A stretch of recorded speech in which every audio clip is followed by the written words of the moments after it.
Welcome in, everyone, ready to dive into some serious wisdom. Always ready. We're talking about the kind of wisdom that can really shift your perspective, and we're drawing it from two incredible figures, Franklin D. Roosevelt and Albert Einstein. Really fascinating pairing. What could a political leader and a scientific genius have in common when it comes to, well, words of wisdom? Intriguing, right? Right. Love it. Our source material today is a video transcript called Words of Wisdom from Two Great Men. Catchy. It promises timeless wisdom and touches on themes like leadership, life, perseverance, imagination, that good stuff.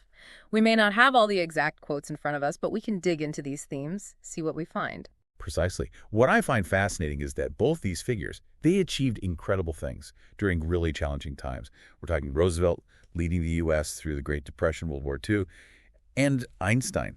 He was busy, revolutionizing our understanding of the universe. No small feat. That's quite a leadership resume, to say the least. What kind of wisdom would you say we can glean from these two? Well, leadership often comes down to navigating challenges. Think about it. Roosevelt had to rally a nation facing economic despair, wartime uncertainty. One of his most famous quotes is, "The only thing we have to fear is fear itself." Powerful. He understood, to lead effectively, you need to inspire courage, confidence, especially when the odds seem stacked against you. That really resonates. Fear can be so paralyzing. We've all been there, right? Yeah. But to push past that, to lead with that kind of courage, like Roosevelt, inspiring. It makes me think, though, his experience was so different from Einstein's. Did Einstein face similar challenges, even if they weren't on that national, global scale? Absolutely. Maybe Einstein wasn't leading a nation, but he was absolutely leading in the world of ideas. Yeah. He constantly challenged the accepted norms of physics, pushed those boundaries of scientific thought.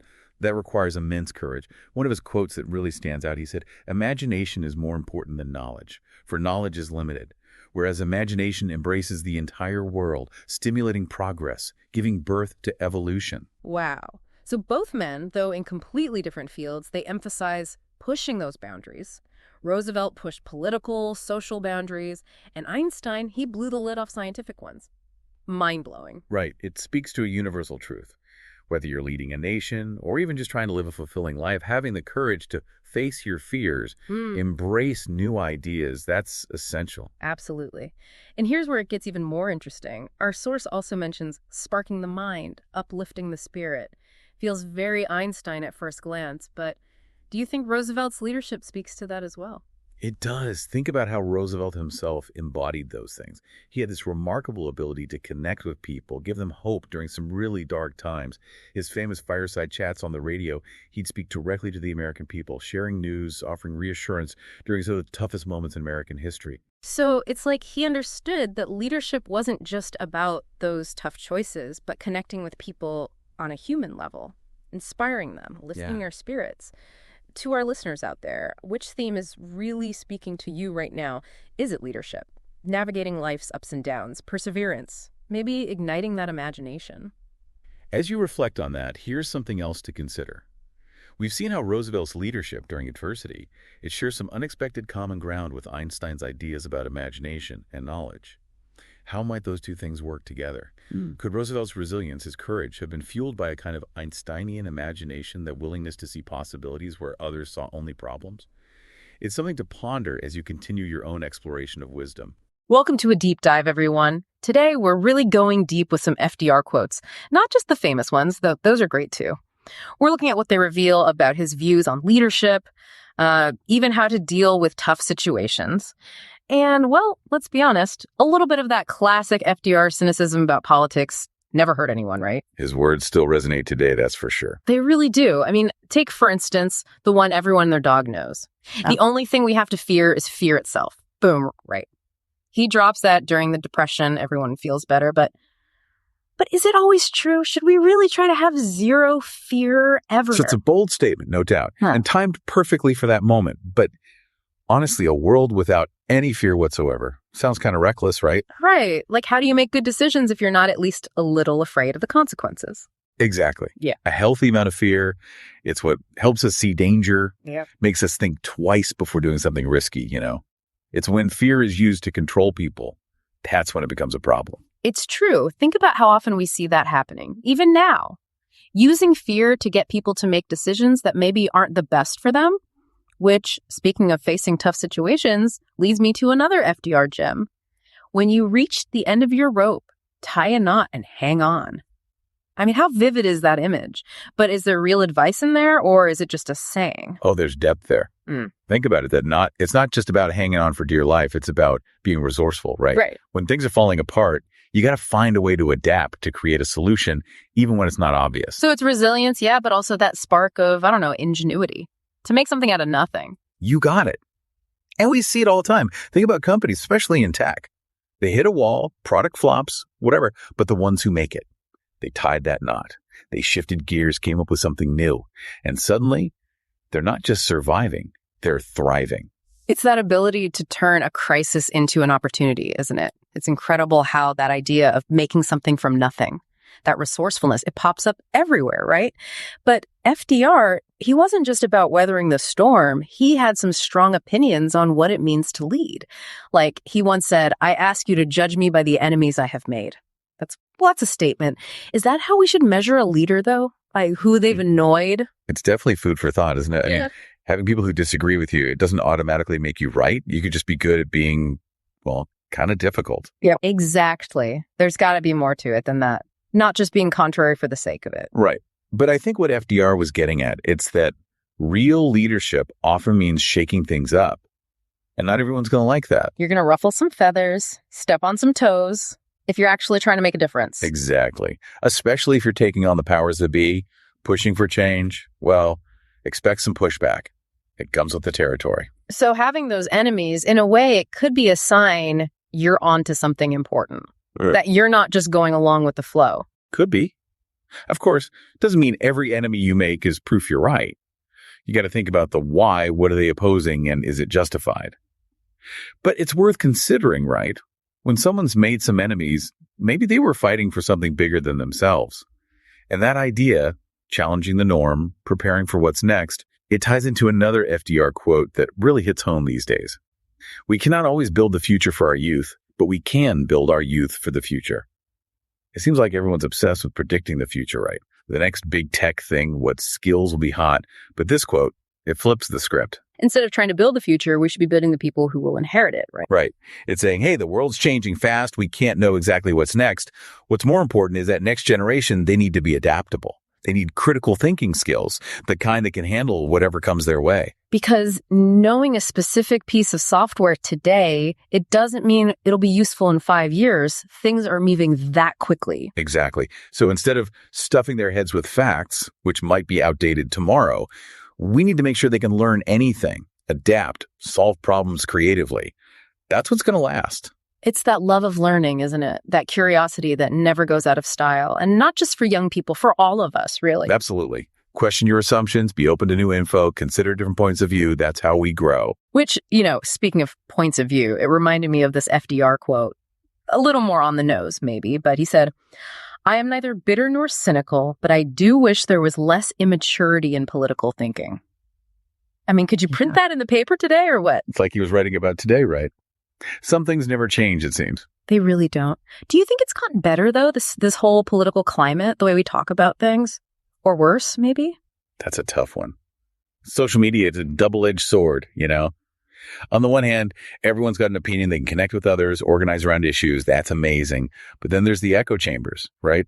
People just hearing what they want to hear, harder to find middle ground. It's tricky. And maybe that's the real challenge, isn't it? How do we use these tools, all this new communication, to actually have productive conversations about politics, Not just shouting matches. It's about finding those bridges. Right. Remembering that even when we disagree, there's a person on the other side of that screen trying to understand where they're coming from, even if we don't agree with them. Because often that fear we were talking about earlier, it's at the root of these divisions, isn't it? It makes us retreat to our corners, makes it easier to see the other side as the enemy. Exactly. And when fear's calling the shots, whether it's in politics or anywhere else, it's tough to find solutions to work together. So we're back, diving deeper into the world of FDR. And it's funny, we've talked about fear, about bouncing back from setbacks, about having the guts to challenge things.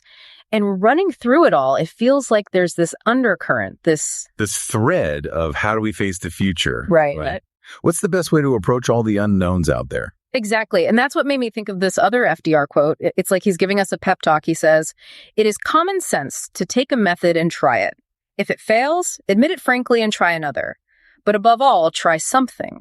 No sitting on the sidelines, no being paralyzed by what if it doesn't work, just try something." You hit the nail on the head there. It's that experimental mindset, and it's not just for CEOs or scientists, it's for everyone, especially now when things are changing so fast. Action beats inaction every time. Because you can't be afraid to fail, right? If you try something and it doesn't work, well, you learn something, you adjust, you try again. Failure is just a data point, right? Yeah. It's feedback. He's not saying rush in blindly, but don't let the fear of messing up stop you from starting at all. And that connects back to that quote we liked about building our youth for the future, not trying to build the future itself for them, right? Equip them with the tools to handle whatever comes their way. Absolutely. Because who knows what skills will be hot in 10 years. Mm-hmm. It's about being adaptable, resourceful, knowing how to learn new things quickly. That's what lasts. You know, FDR, for all his optimism, he wasn't naive, right? He lived through some stuff. He saw how messy things can get. Did he ever express any, doubts about the future? Oh, he wasn't wearing rose-colored glasses, that's for sure. Mm-hmm. FDR saw the good, the bad, and the ugly. But what set him apart, it wasn't denying the hard stuff. It was that he never lost hope. And that's a powerful combination. So acknowledging the problems, but still believing we can solve them. Exactly. Cynicism, it's easy.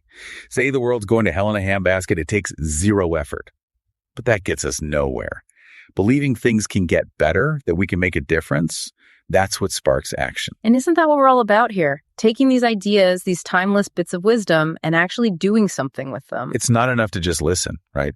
It's about taking what resonates with you, what challenges you, what inspires you, and seeing how it applies to your own life, your work, the world around you. And on that note, we're going to wrap up this deep dive into the words of FDR. But this is just the beginning, really, isn't it? The conversation keeps going, the thinking, the doing. Exactly. So keep asking those questions, keep exploring, and most importantly, keep that deep dive spirit alive, no matter what you're tackling out there. Couldn't have said it better myself. All right, so today, let's do a deep dive into one of history's biggest brains, Albert Einstein. Oh, a fantastic choice. But before you think we're about to get into some seriously heavy physics, Right. We're actually going to be looking beyond E. Mincy Hall.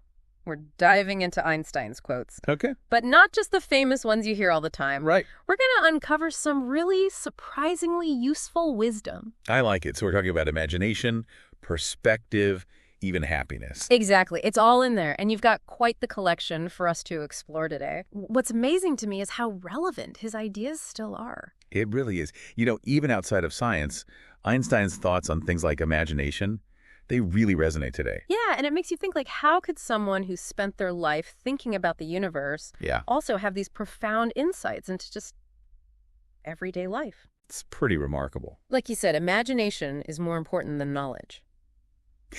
And that right there, that sums up his thinking, doesn't it? I mean, he wasn't saying knowledge didn't matter, but he knew it could only take you so far. Right. Imagination, though, that's limitless. It's what helps us break free from what we already know and really make those breakthroughs. Absolutely. It's the core of so much, like, inventions, creativity, even just growing as a person. It all starts with daring to imagine something different. And he really drove that point home when he said that imagination is everything. It is the preview of life's coming attractions. He had a way with words, didn't he? He did. But it's true. It's like by using our imagination, we're getting this sneak peek into what our lives could be. Yeah. And that is incredibly powerful. It really is. So we've got the spark imagination. Right. But what's the fuel? What keeps us going towards those coming attractions Einstein talked about? I'd say curiosity. He really stressed never-ending curiosity and constant learning. One quote that comes to mind is when he said, "The important thing is not to stop questioning. Curiosity has its own reason for existing." He's basically giving us permission to never stop exploring. He is. That's what made him so remarkable. It wasn't just about being a genius in one area.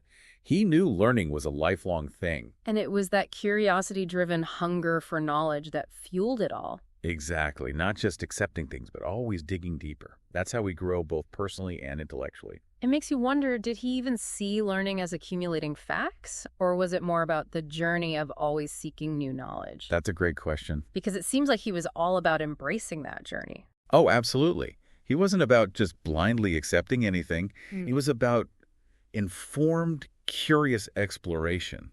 He was all about that journey. And you know what comes with exploration? Yeah. Sometimes you make mistakes. And Einstein was totally fine with that. He actually seemed to embrace it. He did. There's that quote where he says, "A person who never made a mistake never tried anything new." It's so true. He makes it sound like mistakes aren't failures. Right. They're just proof you're out there pushing those boundaries. It's like he's saying, go out there and try new things. Make those mistakes. Exactly. Don't be afraid to stumble a little. That's where the real growth happens. It all comes back to that imagination thing we were talking about. Imagine big, be brave, and don't let fear hold you back. Absolutely. You know, shifting gears a bit here, there's another really interesting theme that stood out to me from these quotes. It's about how Einstein defined a life well lived. Okay, I'm intrigued. This quote really sums it up.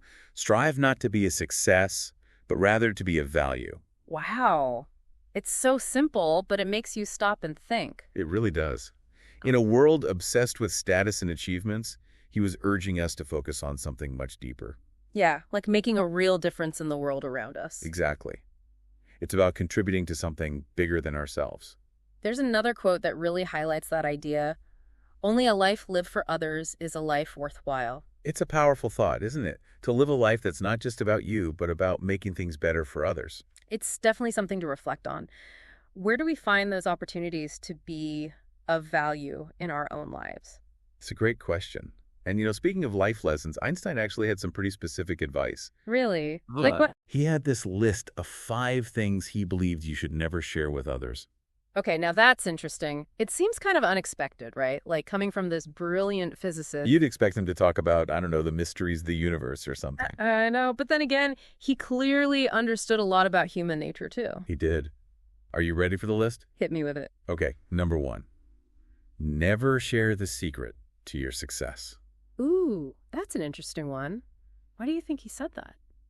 Well, maybe he was saying that just because something worked for you doesn't mean it's a magic formula for everyone. Yeah, it's like following someone else's path might not lead you to the same place. Exactly. It's about finding your own way, what really works for you. All right, number 2 on the list is never share your personal problems. Interesting. I think that's one a lot of people can relate to. Oh, definitely. It's easy to feel like you have to show everyone you've got it all together, right? Especially these days. Right. But it takes more strength to admit when you're struggling. And sometimes you need to talk to someone you trust, or even a professional. Absolutely. Okay, what's next on Einstein's list? Number 3, never share your dreams. Ooh, that's a good one. What do you think he meant by that? Well, dreams can be fragile, can't they? If you share them too soon, someone might rain on your parade. Yeah, that's true. Sometimes you need that safe space to let your dreams grow without judgment or doubt before you put them out there for the world to see. It's like protecting that little spark until it's strong enough to be on its own. Exactly. Okay, number 4, never share your income. That one seems pretty straightforward. Money can be a touchy subject. It really can. It's one of those things that's best kept private to avoid any awkwardness or comparisons. Makes sense. Okay, what's the final thing Einstein said not to share? Last but not least, never share your family problems. Again, that one seems wise. Keeping family matters private helps protect those relationships. Exactly. It's about respecting those boundaries. This whole list is just gold. It really shows a different side of Einstein. You know, this deep dive has been amazing. It really has. We've gone way beyond just equations and physics, haven't we? Yeah, we've really uncovered some hidden depths to his thinking. From imagination and lifelong learning to being of value and navigating life's ups and downs. It's incredible how much his words still apply today. It's like he had this timeless wisdom that speaks to everyone, no matter who you are or what you do. Absolutely. And on that note, I think it's time to wrap up our exploration of Einstein's extraordinary mind. But before we go, I want to leave you with a final thought. One of my favorite Einstein quotes is, "The important thing is not to stop questioning. Curiosity has its own reason for existing. So as you go about your day, think about that. What's one thing you've always accepted as true, but could maybe stand to question a little? Keep that curiosity going, and we'll see you next time for another deep dive."